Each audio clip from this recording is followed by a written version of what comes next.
So for these questions we're adding fractions and we have two answer boxes. And that's because we're going to express our answer as both an improper fraction and a mixed number.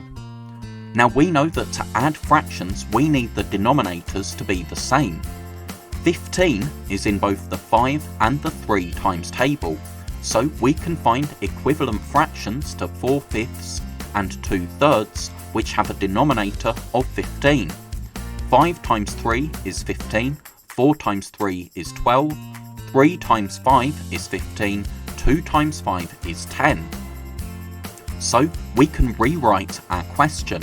Instead of 4/5, we can write 12 over 15, and instead of 2/3, we can add 10 over 15. So now we have a common denominator, so we keep the denominator the same in our answer, and 12 plus 10 is 22. So as an improper fraction, our answer is 22 over 15. But as a mixed number, we write that as 1 and 7 over 15, because 22 divided by 15 is 1 remainder 7, and the denominator stays the same. Now 7/8 plus 1/6. Now 24 is in both the 8 and the 6 times table, so we can find equivalent fractions with a denominator of 24. 8 times 3 is 24, 7 times 3 is 21, 6 times 4 is 24, and 1 times 4 is 4.